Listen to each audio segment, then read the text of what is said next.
The Academy thought the Quelven cadet was fragile. 3 days later, a human proved that hurting her friend was the most expensive mistake they would ever make. So here is the thing about the Galactic Military Academy that nobody tells you in the recruitment hollows. They say it is a place of honor, discipline, and unity among the stars. What they do not mention is that it is also a place where ancient prejudices wear uniforms and call themselves tradition. My name is Krell and I am a documentation specialist for the Academy, which is a fancy way of saying I watch things happen, write them down, and try not to get killed in the process. My species, the Venthari, we are observers by nature, 4 eyes, excellent memory and absolutely zero combat capability. Perfect for paperwork, terrible for everything else. The incident happened on a Tuesday. Well, what we call Tuesday. Humans have their own name for it. But honestly, their calendar makes my head hurt. Training Ground 7 was packed that morning. Combat drills, scenario simulations, the usual stuff meant to turn soft academy recruits into proper soldiers. Commander Vexthor was running the show. Big guy, even by Krovolian standards. His species prides themselves on being the warrior elite of the galaxy. 8 feet tall, 4 arms, skin like armored plates, and an ego that could fill a cargo bay. The exercise was simple.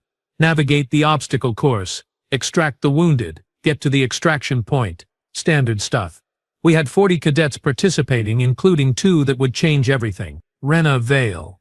Human, female. 5'6" of pure Deathworld insanity wrapped in a regulation uniform. She had been at the Academy for 6 months, and in that time she had broken 11 training records, hospitalized 3 sparring partners, and somehow befriended the least likely person in the entire facility. Pape. Yes, that is actually his name.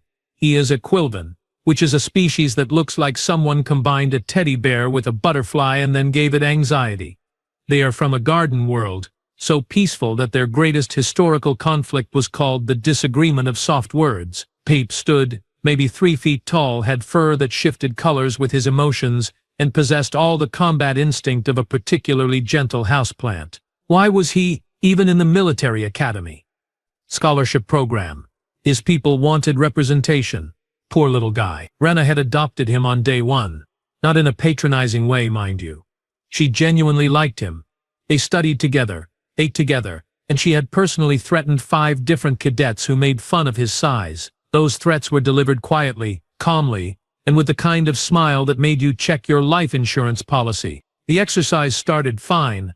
Rena and Pip were on different teams, but they waved to each other before heading into the course. She gave him a thumbs up. He changed colors to happy yellow. It was adorable. I made a note about cadet morale. Then everything went wrong. Pep's team was moving through the electrified barrier section. Tricky part, requires timing and coordination. The barriers cycle on and off. You have to move in the gaps. Standard procedure is to go one at a time with a spotter calling the rhythm. Except Sergeant Draxnor, Vexthor's favorite little toady, decided standard procedure was boring. He cranked up the cycle speed. Just turned the dial. No warning, no authorization. I saw him do it. I was standing right there with my datapad, watching, and I saw his smug face as he made the course 3 times harder than regulation allowed. Pipe did not stand a chance. The barrier caught him mid-jump. 50,000 volts designed to stun a full-grown Krovolian hit a creature that weighed maybe 60 pounds. The sound was horrible, like meat hitting a griddle, mixed with a scream that no creature that gentle should ever have to make.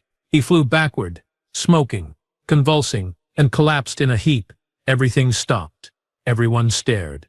Except Rena. She was across the training ground 100 meters away, but I swear on my ancestors I saw her head snap around the instant it happened. Her face went blank, not angry, not shocked, just nothing. Empty. She dropped her practice rifle, turned and started walking toward the obstacle course. Not running, walking.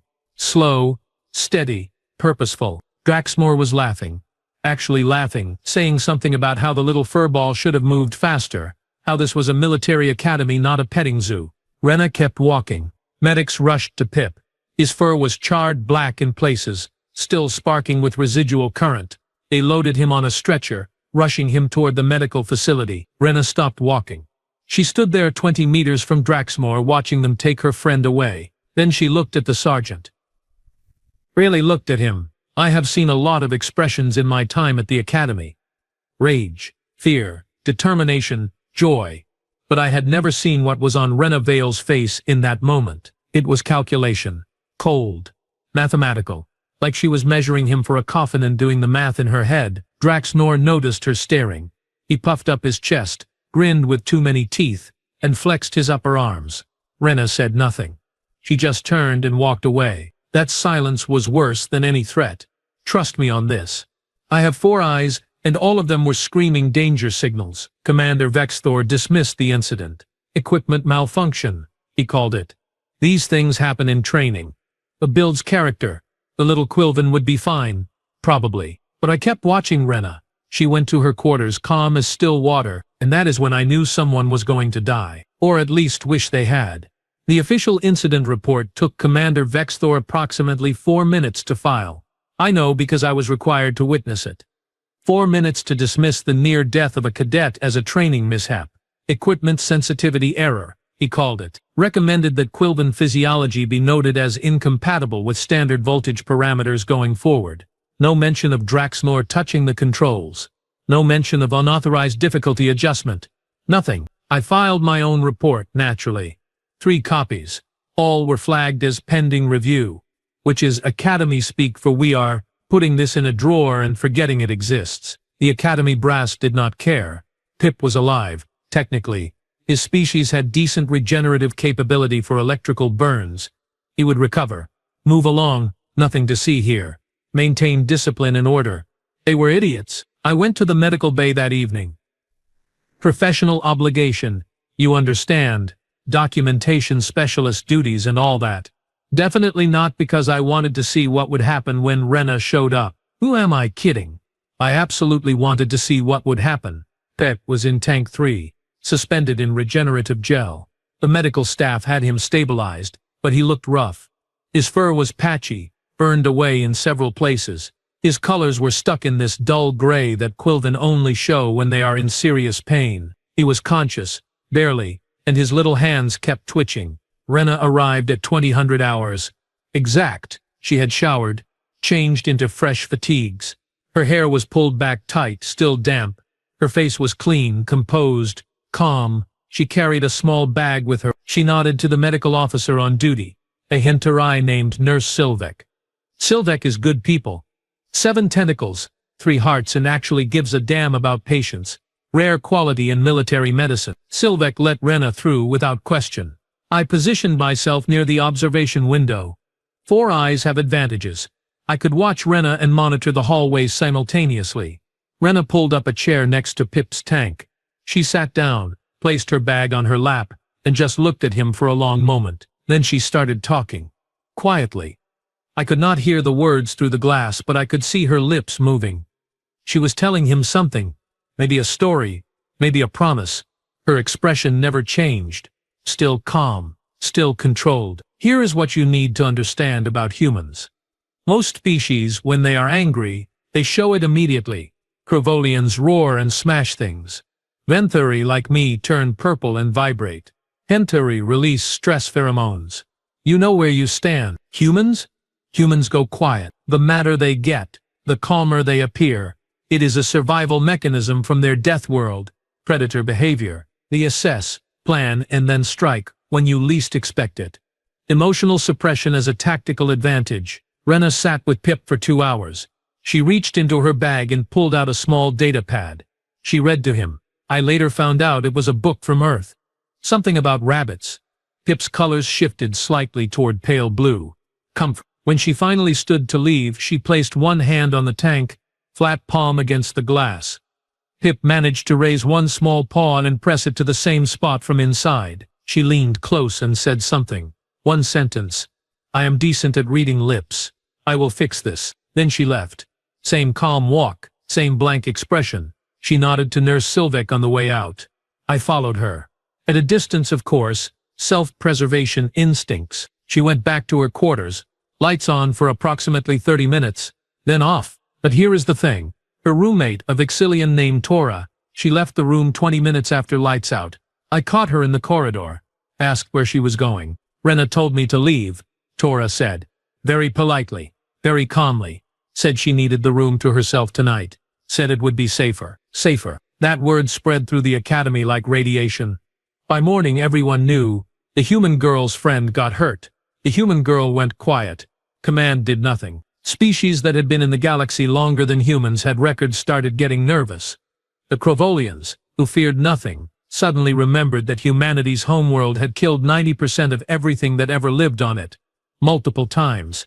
And humans were what survived. The Phyloxians, whose entire military doctrine was based on intimidation, recalled that humans invented the concept of mutually assured destruction and then looked at it as a reasonable foreign policy. Even the Zemthaks, who were cybernetically enhanced and supposedly emotionless, started calculating probability matrices for violent human responses to perceived injustice. Deathworlder behavior, they called it, whispered in the mess halls, the barracks, the training grounds. Rena went about her normal routine the next day. Classes, physical training, meals. She smiled at appropriate times, answered questions when called upon, helped a struggling cadet with their marksmanship, perfectly normal. That was what terrified everyone, because we all knew.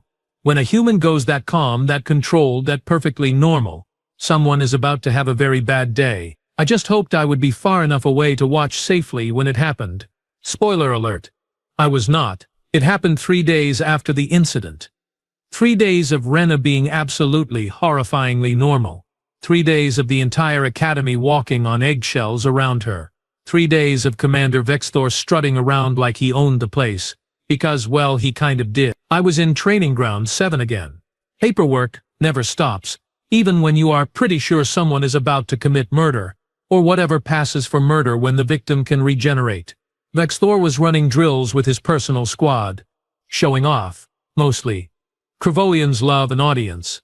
He was demonstrating some kind of advanced grappling technique, tossing around a practice dummy that weighed about 300 pounds like it was a child's toy. Draxnor was there too, laughing at his commander's jokes, being generally awful. Business as usual. Then Rena walked in. Not stormed in. Not charged in. Walked. Same calm pace she had maintained for 3 days. She was in her standard duty uniform. No weapons, no armor, just her. The entire training ground went silent. 40 cadets, 6 instructors, all frozen. You could have heard a pin drop in vacuum. Vexthor noticed her. He actually grinned. All 4 arms crossed over his massive chest. 8 feet of arrogant predator looking down at 5'6" of human. Well, he said. His voice was deep, rumbling, the kind that vibrated your bones. The little Deathworlder finally decides to show some spine. You here to file a complaint, cadet? Because I believe we already covered that. Accidents happen. Your pet should be more careful. Rena stopped about 10 feet away from him. Her hands were relaxed at her sides. Her face was calm. When she spoke, her voice was conversational, almost friendly. Pep is not my pet, she said. He is my friend. There is a difference. Vexthor laughed. The sound echoed off the walls. Is there? He seems rather fragile for this environment. Perhaps the military is not the place for his kind. Perhaps you should reconsider your choice of companions. Rena tilted her head slightly, like she was considering his words, actually thinking about them. You are right, she said. This environment is dangerous. Accidents happen all the time. Do they not, Commander? Oh, I did not like where this was going. I started backing toward the exit. Slowly, carefully. Vexthor uncrossed his arms. He sensed something too. Predator instincts. They are useful. I suppose they do, he said. His tone shifted. Harder now. You have something on your mind, cadet. Just one thing, Rena said. She took a step forward. When someone hurts my friend, I hurt them back. It is a human thing. You might have read about it. Vexthor's expression darkened. That sounds like a threat. Threatening a superior officer is a court-martial offense. Rena smiled. It was not a nice smile. Oh no, Commander. Not a threat. A cultural exchange, educational purposes. Then she moved. I have watched a lot of combat footage. Hundreds of hours. Species from across the galaxy, fighting in every style you can think of. I thought I understood violence. I understood nothing. Rena covered 10 feet in less than a second. Vexthor was fast for his size, got 2 arms up to block, but she was not where he expected.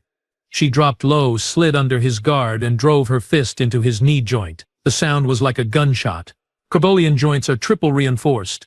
She hit it hard enough to hyperextend it backward. Vexthor roared. Actual roar. Swung down with his upper left arm. A blow that would have shattered a normal human spine. Rena rolled with it. The impact still caught her shoulder, sent her tumbling, but she turned the tumble into a controlled roll and came up on her feet. I saw her wince. That had hurt. She did not care. Around the training ground, people were screaming. Some cadets ran. Smart ones. Others stood there with their mouths open. Idiots. Draxmore started forward to help his commander. A Hintari cadet built like a tank, grabbed him with 4 tentacles and yanked him back. Not your fight, the Hintari hissed. Vexthor was not used to being hurt. He charged forward, all 4 arms reaching, trying to grab, crush, overwhelm with superior strength. Rena did not run. She stepped in close. Closer than anyone sane would get to an enraged Crevolian. She ducked under his upper arms, blocked his lower left with her forearm, and drove her palm into his throat. Not hard enough to kill, hard enough to make him gag, choke, stumble. She grabbed his lower right arm, the one he used least, relied on least, planted her foot against his hip for leverage, and pulled. No. Wait. That is not accurate. She wrenched, twisted, used her entire body, her legs, her core, her back. Humans are built for persistence hunting, for endurance, for applying force over time. Crevolians can regenerate. Everyone knows this. They are proud of it. Limbs grow back in a few months. It is a combat advantage, but it still has to come off first. The sound was worse than anything I have ever heard. Tearing, cracking, rending. Vexthor was screaming. Rena was silent, focused, determined. The arm separated at the shoulder joint with a wet pop that I will hear in my nightmares until I die. Rena staggered back, holding a 4-foot-long Crevolian arm. Blue blood was pouring from the shoulder socket. Vexthor collapsed to one knee, 3 remaining arms clutching at the wound, howling in pain and rage and disbelief. Rena stood there, breathing hard, sweating. She looked down at the arm in her hands, looked back at Vexthor, then at Draxmore, who had gone very, very pale. "Tell your sergeant," she said, still breathing hard, "that Pip says hello." She turned, started walking toward the exit, still carrying the arm, casually, like it was a gym bag. The entire training ground was dead silent except for Vexthor's gasping. Security was rushing in. Medical teams, officers, everyone shouting at once. Rena walked right past them. They parted like water. Nobody wanted to be next. I stood there, all 4 eyes wide, datapad forgotten. A cadet next to me, a Phaloxian, whispered, "What do we do?" I watched Rena disappear through the doorway, calm as ever, carrying a commander's arm. I said slowly. "Stay very, very far away from her friends." The Phaloxian nodded. Agreement achieved. Chaos is a funny word. It sounds dramatic, exciting even. In reality, chaos is just a lot of people running in different directions while screaming into communicators and accomplishing absolutely nothing. Security teams mobilized. Medical personnel rushed to Vexthor. Academy brass started yelling at each other about protocols and procedures and who was responsible for what. It was beautiful, in a pathetic sort of way. And through it all, Renavale walked. She took the main corridor. Not the back passages, not the service tunnels, the main corridor. The one with the big windows overlooking the central courtyard. The one that every cadet uses between classes. There were witnesses. So many witnesses. Cadet Jorax, a Phaloxian in his 3rd year, told me later that he was heading to the mess hall when he saw her. Just walking, normal pace, normal expression. Except she was carrying a severed arm that was still dripping blue blood on the floor. He pressed himself against the wall and held his breath until she passed. Cadet Yuna, a Zimthax with full combat augmentation and supposedly no fear response, actually climbed into a waste disposal chute to avoid crossing her path. 3 different security officers saw her. All 3 made the conscious decision to wait until she was out of sight before calling it in. Self-preservation instinct is universal, apparently. I followed. Of course I followed. This was the best documentation opportunity of my entire career. Also, I am an idiot. Rena went straight to the medical bay. Same one where Pip was recovering. She walked through the entrance, nodded to the scanner, waited patiently while it cleared her for entry. The scanner flagged the biological material she was carrying. Unregistered organic matter. Please report to security. Rena looked at the scanner, looked at the arm, looked back at the scanner. It is registered now, she said, then kept walking. The scanner, wisely, did not argue. Nurse Silvek was at the main station. All 7 tentacles froze when Rena walked in. 3 of Silvek's hearts probably stopped. I need to see Pip, Rena said, politely, like she was asking for directions. Silvek looked at her, looked at the arm, looked back at her. Tank 3, Silvek said quietly. Same as before. Rena smiled. Thank you. You are really good at your job. I appreciate you. Then she walked to Tank 3. Pip was awake. He had been recovering well according to the charts. His fur was growing back in patches. His colors were starting to normalize. He was reading something on a datapad when Rena approached. He looked up, saw her. His colors shifted to happy yellow immediately. Then he saw what she was carrying. His colors went to confused purple. Rena pulled up the same chair she had used before, sat down, placed the arm on the floor beside her, leaned forward so Pip could hear her through the tank speakers. Hey buddy, she said. Her voice was soft, gentle. Feeling better? Pip nodded. His small voice came through tinny on the external speakers. Yes, the doctors say I can leave tomorrow. Rena, what is that? Rena glanced at the arm. Oh, this belongs to Commander Vexthor. Well, used to belong to him. He will grow a new one. Pip's colors shifted through several shades I had never seen before. You took his arm. Rena nodded. He let his sergeant hurt you. Said it was an accident. Said you were too fragile, so I showed him what fragile actually means. Do not worry. He will be fine. Krovolians regenerate. But, Pip started. His colors were swirling now, confusion and concern mixing together. You could get in trouble, Rena shrugged. Maybe. Probably not, though. I have been reading the Academy combat protocols very thoroughly. Turns out there are some interesting loopholes. That was when I finally understood. Humans do not do proportional response. Not the way we understand it. They do not match force with equal force. They do not measure their reaction to fit the offense. They end the problem, permanently, decisively, with enough force that nobody ever thinks about creating that problem again. I tried to hurt Rena's friend, so Rena hurt Pip. No, that would be proportional by galactic standards. Rena went after the person responsible, the person in charge, the person who created the environment where hurting Pip was acceptable. She did not just send a message. She carved it into Krovolian flesh and made sure everyone in the academy could read it. You hurt my friend. I hurt you worse. Simple. Direct. Human. The officials arrived about 10 minutes later. Admiral Thornix herself, the academy commandant, a Valorian with 40 years of military service and exactly 0 patience for nonsense. She walked into the medical bay with 6 security officers, saw Rena sitting calmly by Pip's tank, saw the arm on the floor. Cadet Vale, the Admiral said. Her voice could cut steel. You are aware that you just assaulted a superior officer. Rena stood. Came to attention. Perfect military posture. Yes, Admiral. You ripped off his arm. Yes, Admiral. His lower right arm specifically. He has 3 others, plus regeneration. He will be fine in a few months. The Admiral stared at her. You understand this is a serious offense. Rena's expression did not change. I do, Admiral.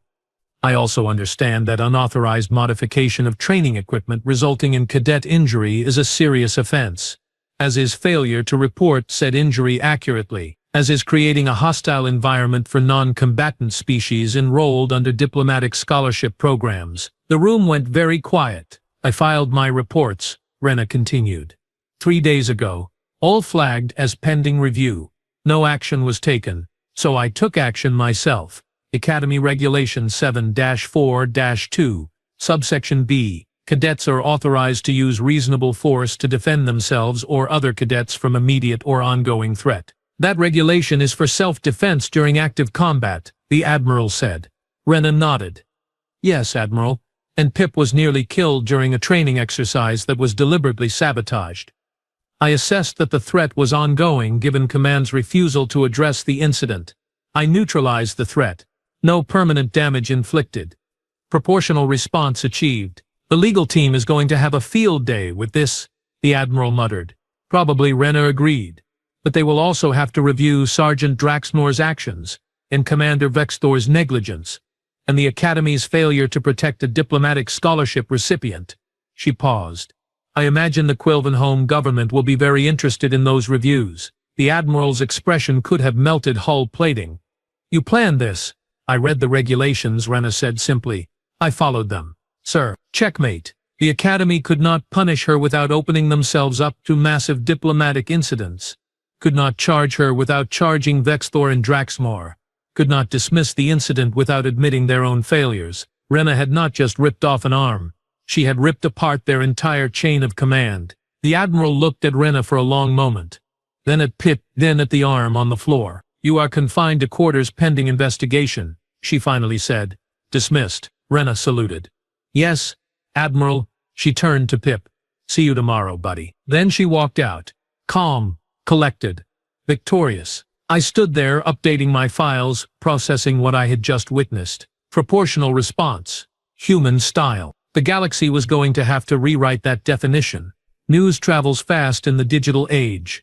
News about a human ripping off a Crovolian commander's arm, that travels at faster than light speeds. Within 6 hours, every cadet in the Academy knew the full story. Within 12 hours, every military academy in the sector had heard about it. Within 24 hours, it was on the galactic nets. The headline from the Philoxian News Network read, Deathworld Cadet dismembers superior officer, legal experts baffled. The Hintari Information Collective went with human demonstrates pack bonding behavior. Experts recommend caution. My personal favorite was from the Zintax data stream. Probability matrices for human friendship now classified as dangerous. Update your threat assessments immediately. The forums exploded. Everyone had an opinion. A DeLorean military analyst posted a 3-hour breakdown of the fight, concluded that Rena had calculated every move at least 5 steps in advance, called it beautiful in its efficiency, terrifying in its execution. A Crovolian combat instructor, ironically, posted a tutorial on how to defend against the specific joint lock Rena had used. Title: If a human grabs your arm like this, it is already too late. The philosophy departments at 6 different universities started debates about human concepts of justice versus galactic standards of proportional response. Those debates are still ongoing, probably will be for decades. But the really interesting reactions? Those came from inside the Academy. The Crovolians, bless their warrior hearts, did not react the way anyone expected. Vexthor was in medical for a week. Regeneration is fast, but it is not comfortable. He had plenty of time to think. Plenty of time to receive visitors. Turns out, the Crovolian military culture has some nuances the rest of us missed. They respect strength, yes, but they also respect courage, honor, direct action. Rena had challenged a superior officer in single combat, had won decisively, had done it to defend a weaker companion, and she had done it knowing full well the consequences. That is peak Crovolian honor code. Right there. Draxner got dishonorably discharged. Not because he hurt Pip, ironically, because he did it in a cowardly way. Modified equipment instead of facing an opponent directly. Vexthor himself filed the charges. Said Draxner had brought shame to their people. When Vexthor finally left medical, arm fully regenerated, he went straight to the training grounds. Found Rena running drills. He approached. She stopped. Went to attention. The entire training ground went silent. Again, we were getting used to that. Vexthor looked at her for a long moment. Then he did something nobody expected. He bowed. Full formal Crovolian bow. All forearms crossed over his chest, head lowered. You have honor, small warrior, he said. His voice carried across the field. I failed in my duty. You corrected my failure. This is the way of warriors. Rena blinked, probably the most surprised I had ever seen her. Thank you, Commander. Vexthor straightened. My people have a saying. The strongest blade is tempered in the hottest fire. You are strong. Your friend is fortunate to have you. Then he turned and walked away. Just like that, Rena went from potential court-martial to Crovolian folk hero. The warrior cadets started treating her with genuine respect. A few even asked her to train with them. She said yes. Of course she did. Pip recovered fully. Left medical after 8 days with a clean bill of health. His fur grew back shinier than before. Something about the regenerative gel improving follicle structure.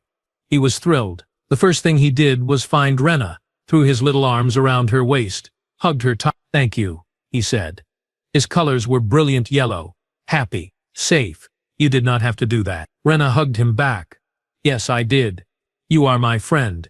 That is what friends do. Their bond became something of a legend itself. The human and the Quilvan. The warrior and the pacifist. Everywhere Rena went, Pip was nearby. Everywhere Pip went, people knew better than to mess with him. The Academy made changes. Quietly. Officially. New regulation. All training equipment modifications must be logged and approved by 2 separate officers. Violation results in immediate dismissal. New regulation. Injuries during training exercises require mandatory investigation, not pending review. Mandatory. New regulation. Diplomatic scholarship recipients are assigned protection details during high-risk exercises. They called it the Quilvan Protection Act. Everyone else called it the Do Not Make the Humans Angry Act. Deathworlder students got new classifications, new protocols. The Academy started actually reading the reports from Earth about human psychology, human pack bonding, human protective instincts. Turns out, there was a whole section about what happens when you threaten a human's chosen family. It was highlighted in red, marked as critical information. Nobody had bothered to read it before. They read it now. Other species started paying attention too. The Venthari Diplomatic Corps issued new guidelines for interacting with humans. Rule number 1. Do not harm their friends. Rule number 2. Seriously, did you not read rule number 1? The Phaloxian military updated their threat assessment matrices. Humans were moved up 3 categories, not because of their individual combat capability, because of their willingness to use that capability when emotionally motivated. The Zemtacs just added a new subroutine to their behavior prediction algorithms.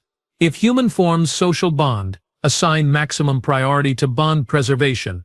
Threat to bond equals threat to human. Respond accordingly. 3 months after the incident, I was filing routine reports when I saw Rena and Pip in the courtyard. They were studying together. She was helping him with tactical analysis. He was helping her with xenobiology. A group of Krovolian cadets walked past, nodded respectfully to Rena. One of them patted Pip on the head gently. Pip changed to pleased pink. 6 months ago, that same Krovolian had called Pip a mascot. I made a note in my files. Cultural exchange successful. Understanding achieved. Galaxies slightly less likely to accidentally start a war with humanity. That last part was important because the really scary thing, Rena was not special.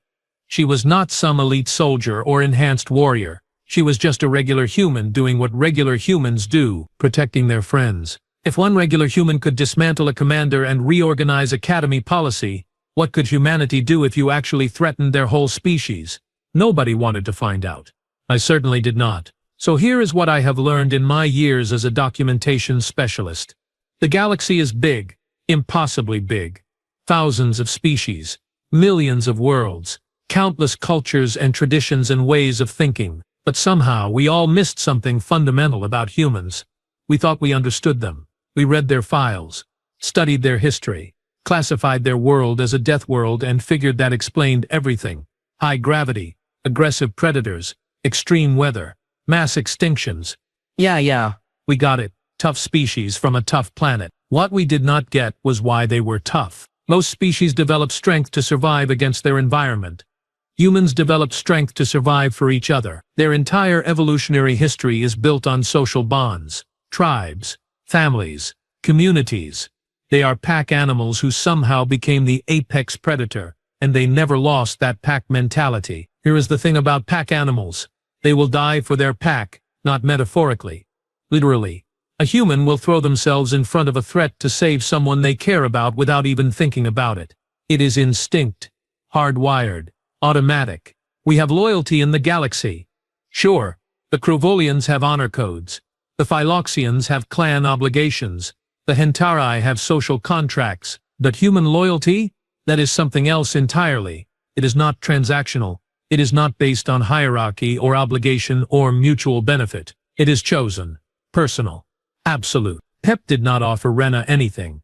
He was not useful, not powerful, not connected. He was just a small, anxious person from a peaceful world trying his best, and that was enough. She chose him as a friend, and once that choice was made, he became as important to her as her own survival, maybe more important. That is what we missed. Humans do not form alliances, they form bonds.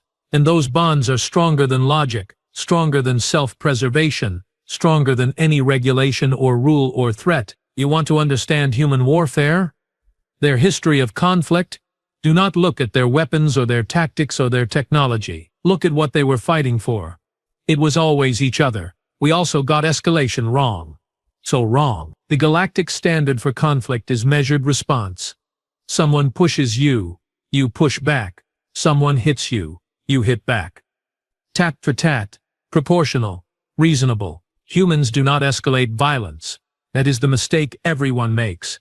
They do not match force with force and slowly ramp up the intensity. They end it, immediately, decisively, overwhelmingly, because, to them, conflict is not about winning points or proving strength. It is about eliminating the threat, making sure it never happens again. Protecting the pack from future harm. Rena did not hurt Vexthor because she was angry. She hurt him because he was dangerous. Because he represented a system that allowed her friend to be harmed. Because as long as he was in power, Pip was not safe. So she removed him from power. Permanently.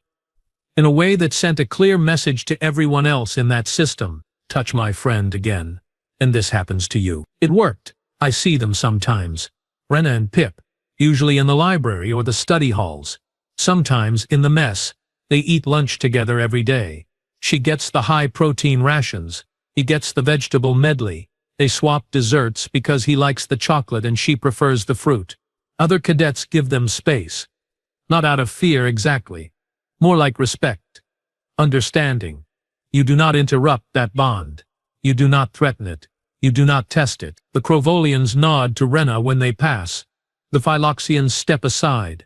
Even the Zinthaks, with all their computational power, have calculated that the optimal strategy around Rena Vale is simply to be polite and leave her alone. Peep is thriving now. His colors are bright and confident. He passed his tactical examination. Still terrible at combat drills, but excellent at strategy and logistics.